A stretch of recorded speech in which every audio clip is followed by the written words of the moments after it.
بسم الله الرحمن الرحيم. الحمد لله رب العالمين، وبه نستعين على أمور الدنيا والدين، وصلى الله وسلم على نبينا محمد وعلى آله وصحبه والتابعين لهم بإحسان إلى يوم الدين، وسلم تسليما كثيرا. أما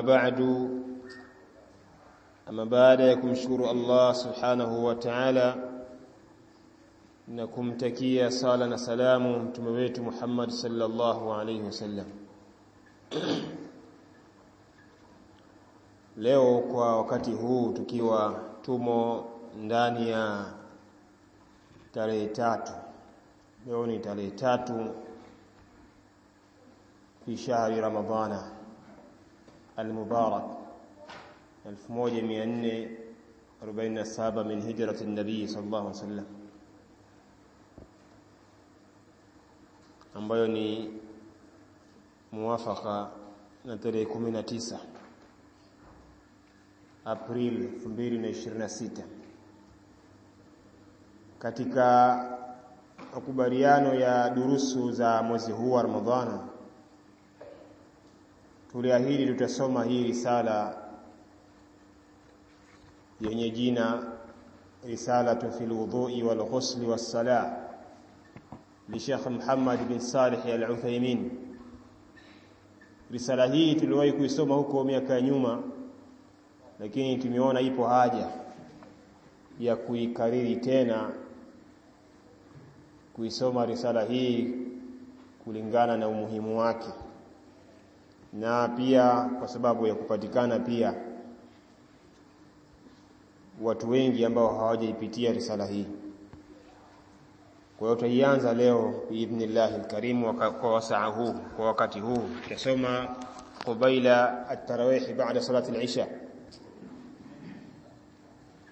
Baada salati al-isha, punde kidogo kabla ya kusali salati at-tarawih. Sheikh ameanza risala hii kwa kusema bismillahir rahmanir rahim, kama ilivyo sheria kwa mafunzo ya mtume wetu Muhammad sallallahu alaihi wasallam. Badaa bidhalik. Al-muqaddima, utangulizi wa kitabu hiki. Qala Sheikh Muhammad bin Salih al-Uthaymeen rahimahullah ta'ala: alhamdulillahi rabbil alamin, wassalatu wassalamu ala khatamin nabiyyin wa imamil mursalin wa sayyidil khalqi ajma'in نبينا محمد وعلى آله وأصحابه أجمعين. Sheikh anasema kila sifa njema zenye ukamilifu ni stahiki ya Allah, mlezi wa ulimwengu wote, mlezi wa viumbe wote. Wassalatu wassalamu ala khatamin nabiyyin, sala na salamu zimiminike juu ya mwisho wa mitume wa imamil muttaqin, na kiongozi wa wacha Mungu, wa sayyidil khalqi ajma'in, ni bwana wa viumbe wote, si mwingine bali ni nabiyina Muhammadin, mtume wetu Muhammad, wa ala alihi, na pia ziende kwa ali zake, wa ashabihi, na sahaba zake, ajma'in, wote. Amma ba'du, ama baada ya hayo anasema fayaqulu al-'abdu al-faqiru ila Allah ta'ala, basi anasema mja aliyefakiri kwa Allah subhanahu wa ta'ala, ambaye ni Muhammad ibn Salih al-Uthaymeen, kwa jina Muhammad ibn Salih al-Uthaymeen. Hadhihi risalatun saghira, anasema hii ni risala fupi, risala ndogo. Hadhihi risalatun saghira, hii ni risala ndogo. Fil wudhu'i wal ghusli was salah, katika kubainisha na kuelekeza udhu na kuoga na kuswali. Masala ya udhu, masala ya kuoga, kadhalika ibada ya sala. Maelekezo haya ala hasabi ma jaa bihi alkitabu was sunnah, kwa mujibu wa ilivyosihi kwenye kitabu cha Allah subhanahu wa ta'ala, kama ilivyokuja na kupokelewa katika kitabu cha Allah subhanahu wa ta'ala na sunna za bwana mtume sallallahu alaihi wasallam, maelekezo juu ya ibada hizi. Kwanza kabisa akaanza alwudhu. Udhu, napozungumza udhu ni usafi. Tukisema udhu tunamaanisha ni usafi. Alwudhu taharatun wajibatun min alhadathi alasghari. Udhu ni tahara ya wajib, ni tahara ya lazima. Kuchukua udhu, kupata udhu, kushika udhu. Udhu ni tahara ya lazima, taharatun wajibatun min alhadathi alasghari, ni tahara ya wajib kutokana na hadathi ndogo, kutokana na mtu aliyepatwa na hadathi ndogo. Kalbauli, kama mfano mtu kukidhi haja ndogo. Walghaiti, kadhalika kukidhi haja kubwa. Warihi, kadhalika kutokwa na upepo maarufu ladaikum, nafahamu bila shaka. Wanaumi alamiqi, wanaumi alamiq, na usingizi wa moja kwa moja, usingizi mzito. Wa aklu lahmi alibli, na kula nyama ya ngamia.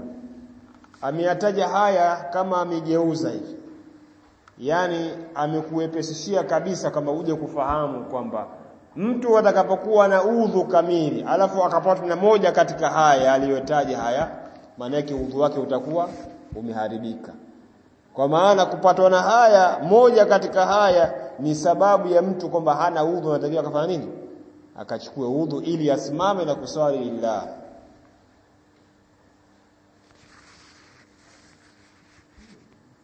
Tunaelewana vizuri?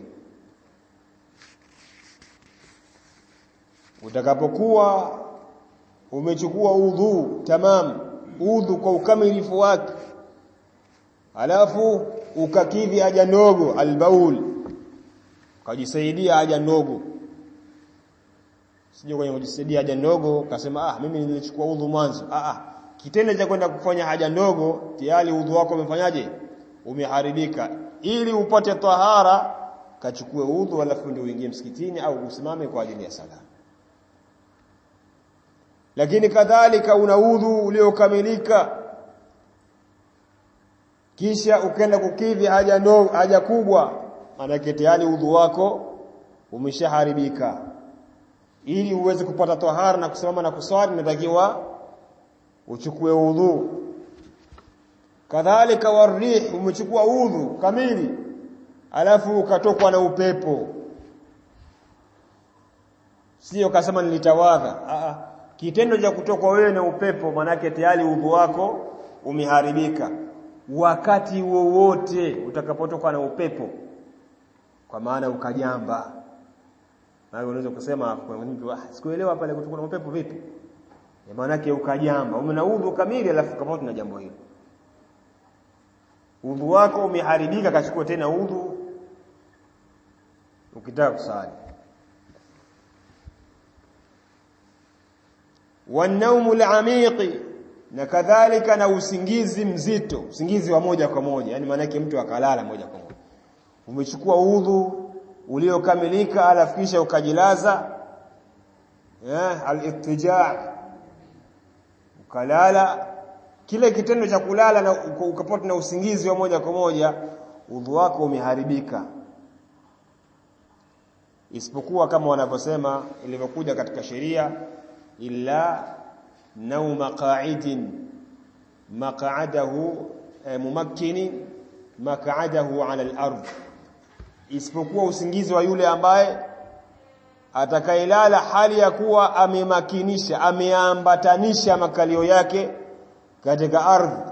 Hata kama ukilala hali hii wakati umekaa sawa sawa,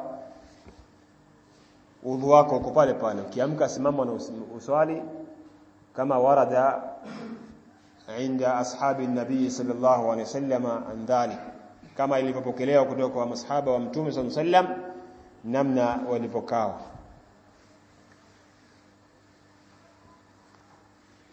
Wa aklu lahmi al-ibli, kadhalika nakula nyama ya ngamia. Umechukua udhu kamili alafu ukala nyama ya ngamia, usije ukasema sasa nyama tu kama nyama zingine. Sheria ya kula nyama ya ngamia al-udhu. Ukila nyama ya ngamia basi al-udhu. Usije ukasema sasa nyama ya ngamia nitaipata wapi? Sema utaipata wapi? Popote pale utakapopatikana pale. Kwa hiyo sheria haivunji hukumu kwa sababu upatikanaji wake umekuwa mgumu. Hapana, sio hivyo. Sheria inabaki pale pale. Wakati wote utakapokuwa una udhu alafu ukakutana nayo nyama ya ngamia ukala, basi udhu wako umeharibika, inatakiwa uchukue tena udhu. Naweza kueleza kwa sababu gani? Ahlul ilmi wamelifafanua kwa upana jambo hili na wakalifunga katika hali kama hii. Hakuna dalili ya hadithi kwamba Mtume sallallahu alayhi wasallam amezungumza sababu ni nini. Ameacha hivyo hivyo Mtume sallallahu alayhi wasallam kama ilivyokuja katika hadithi. Je, nitawadhe kwa kula nyama ya ngamia? Mtume sallallahu alayhi wasallam akasema naam, ndio. Kwa hiyo kabaki hivyo hivyo, sababu hajataja. Ahlul ilmi wametafafanuzi na kujitahidi katika hili, kama akiwepo Sheikh Muhammad bin Sheikh Salih Al-Fawzani ibn Abdullah Al-Fawzani, pia katika miongoni mwa walio jaribu kudadafua juu ya hili, lakini wakasema kwamba ngamia huwa na tabia ya hasira. Kwa hiyo inahofiwa ukiwa nyama ngamia unaweza ukatamathal ukaathirika na ile hasira alizokuwa nazo, na tumefundishwa kama mtu akiwa na hasira akafanya nini?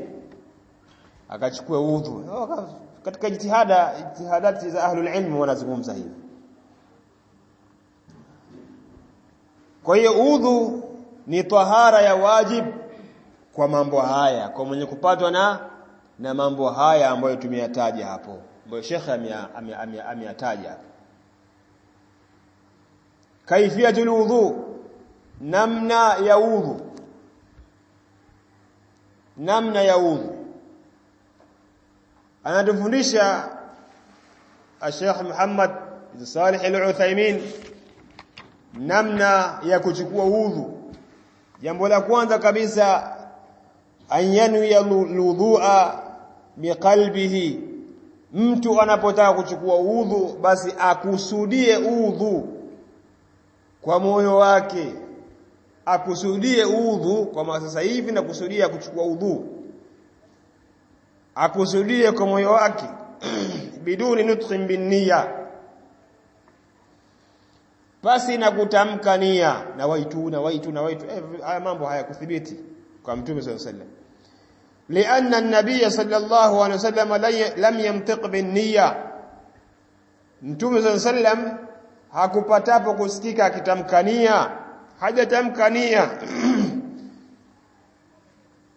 hajatamka nia Mtume sallallahu alayhi wasallam fi wudhu'ihi, katika udhu wake, wala salatihi, wala sala yake, wala shay'in min ibadatihi, wala kitu chochote katika ibada yake. Mtume sallallahu alayhi wasallam hakupatikana kutamka nia katika ibada yoyote, aina yoyote ibada. Mtume sallallahu alayhi wasallam hakutamka nia, bali nia inakuwa ni kifungo cha moyo, inakuwa ndani ya moyo. Wala shay'un min ibadatihi, wala chochote katika ibada zake Mtume sallallahu alayhi wasallam. Wali anna Allah ya'lamu ma fil qalbi, kwa sababu Allah tabaraka wa taala anajua kilichomo ndani ya moyo. Fala hajata an yukhbara amma fihi, basi hapana haja aelezwe Allah kilichomo ndani yake, kwa sababu hiko unachokidhihirisha kwa mdomo wako kwa kukitaja, yeye ashajua tayari ndani ya moyo wako wewe unawaza nini na unafanya nini. Kwa hiyo fala hajata an yukhbara, Allah tabaraka wa taala kwake yeye hapana haja kuelezwa yeye amma fihi, kwa kile ambacho kipo ndani yake. Ana haja ya kuelezwa, yeye anajua tu. Jambo la pili, thumma yusammi, kisha atamtaja Allah, fayaqulu bismillah, atasema bismillah. Chukua kopo lako la maji, utamimina katika kiganja chako, utasema bismillah, ndio unaanza kuchukua udhu hapo. Hilo jambo la pili. Jambo la tatu, thumma yaghsilu kaffayhi, kisha ataosha viganja vyake viwili vya mikono. Yaghsilu kaffayhi, ataosha viganja vyake vya mikono 3 marati, atafanya hivyo mara 3. Jambo la 4, thumma yatamadmada, kisha atasukutua. Wayastanshiqu bilma'i, na atapandisha puani kwa maji, atapandisha maji puani 3 marati, atafanya hivyo mara 3. Kwa maana atachukua maji, atayaingiza mdomoni na kisha atayavuta kwa kuyaingiza puani kiasi, kisha atasukutua, atatema, alafu kadhalika al-istinthar, atayatoa. Na sio kugusa vidole tu hivi, kuchukua maji unaingiza mdomoni afu kagusa hivi. Mwingine anafanya hivi, chukua maji unaingiza mdomoni afu kwenye pua akagusa tu na vidole hivi. Maji unatakiwa uyavute kidogo yaingie puani, kwa sababu pua inatakiwa isafishwe ndani kadhalika. Kwa hiyo mdomo utasukutua na utasukutua, utatema, kisha puani hayo utayavuta kidogo, kisha utayatoa. Kitendo hiki unaweza kufanya kwa pamoja, ingiza maji mdomoni na puani kidogo kayavuta. Thumma yaghsilu wajhahu 3 marrat, kisha ataosha uso wake mara 3. Min al-udhun ila al-udhun 'arda, kutoka sikio mpaka sikio ndio upana, sikio mpaka sikio upana. Wa min manabiti sha'ri ar-ra'si, na kuanzia maoteo ya nywele ila asfali al-lihyati tula, mpaka chini ya ndevu. Huu ni urefu. Kwa hiyo usije ukatawadha ukana uso ukawa umefuta tu hapa kama karibu na macho tu hapa kufuta kama ubao. Hapana, maji yako yanatakiwa yazunguke uso mzima. Unaelewana vizuri?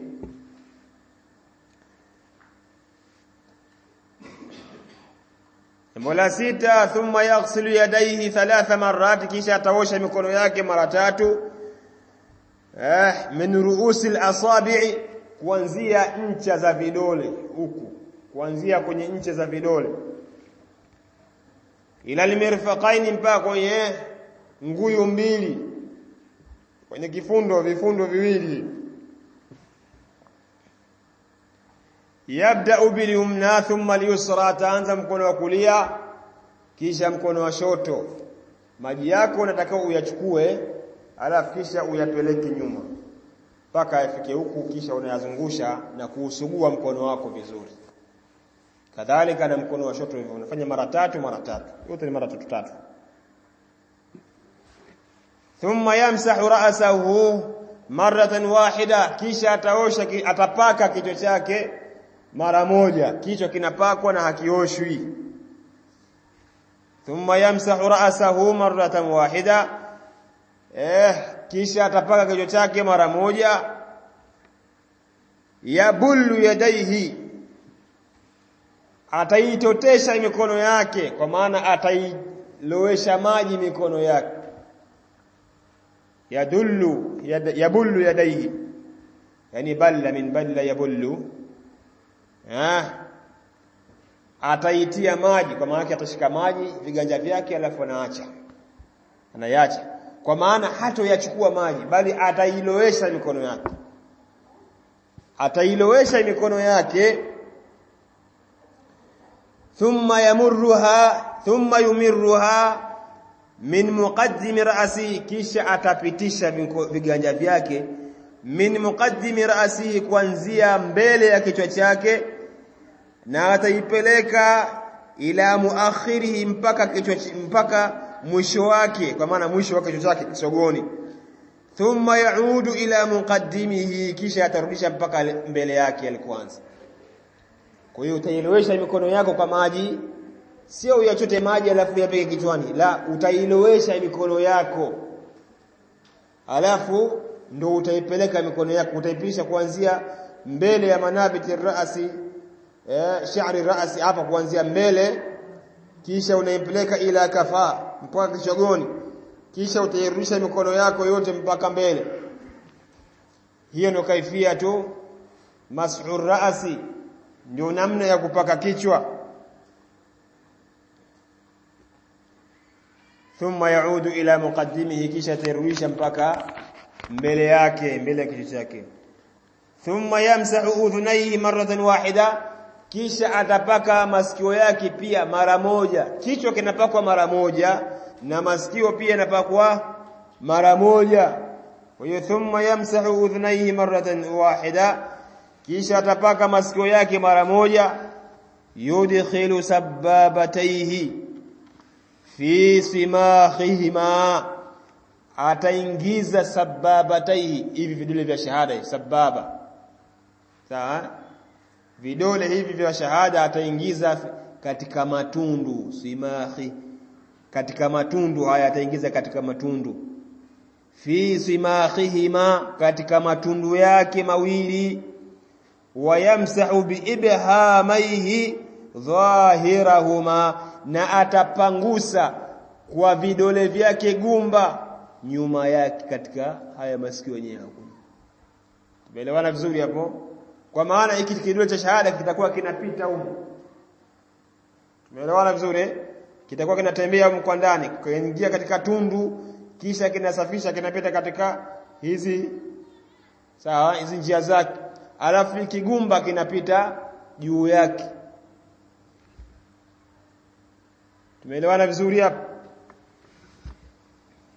Wayamsahu biibhamaihi dhahirahuma, na atapangusa kwa vidole vyake gumba katika sikio lake. Dhahirahuma, nje yake, kwa maana juu yake, kwa nje yake hivi. Jambo la 9 na la mwisho, thumma yaghsilu rijlaihi 3 marrat, kisha ataosha miguu yake mara 3. Min ruusil asabi'i, kutoka katika vichwa vya vidole, ila al-ka'bayn, mpaka kwenye Kaaba mbili, ila al-ka'bayn, mpaka kwenye Kaaba mbili. Tunaposema Kaaba mbili, kwa maana haya ni macho mawili ya mguu, haya visigino, unavuka juu hapa kidogo hapa, na wala haina kama ukunjue mguu wote basi unaanzia huko kwenye goti huko. Kuna osha mguu unaoshwa mpaka kwenye hizi fundo mbili, hizi Kaabu mbili hizi, kwa juu yake hapa kidogo ndio unapoishia mguu, sehemu ile ambayo haifuniki ukiwa umevaa nguo zako. Nguo zako si fauka al-ka'bayn. Mwanamume nguo yake anavaa juu ya kongo mbili, kwa maana ufuniki kongo mbili. Kwa hiyo pale sehemu ambayo inakuwa haifunikwi kuanzia juu ya kongo mbili, pale ndo mwanzo wa kupaka, kuanzia chini kwenye vidole kuja mpaka pale. Ile ndio sehemu ya kupaka. Yabda'u bil yumna thumma al yusra, ataanza upande wa kulia kisha mguu wa shoto. Hii ndio kaifia ya alwudu, namna ya wudu wa Mtume sallallahu alayhi wasallam. Hakadha kana yatawadda an-nabiy sallallahu alayhi wasallam kama warada fi al-hadith inda ashabihi rasulillah sallallahu alayhi wasallam, kama ilivyothibiti katika hadithi kutoka kwa masahaba wa Mtume sallallahu alayhi wasallam, namna walivyopokea kaifia ya wudu. Ukitaka wudu an-nabii sallallahu alayhi wasallam ndio huu ambao wanaufundisha ahlul ilm, na walivyopokea masahaba wa Mtume sallallahu alaihi wasallam, kama wakirejea katika hadithi Uthman, hadithi ambayo amesimulia maula wa Uthman ibn Affan radiyallahu anhu, namna gani Mtume sallam alipomuona Uthman kumuona Mtume sallam namna alipokuwa akichukua udhu. Wa bil qadri kifaya. Wa barakallahu fikum. Wallahu a'la wa a'lam. سبحانك اللهم وبحمدك اشهد ان لا اله الا انت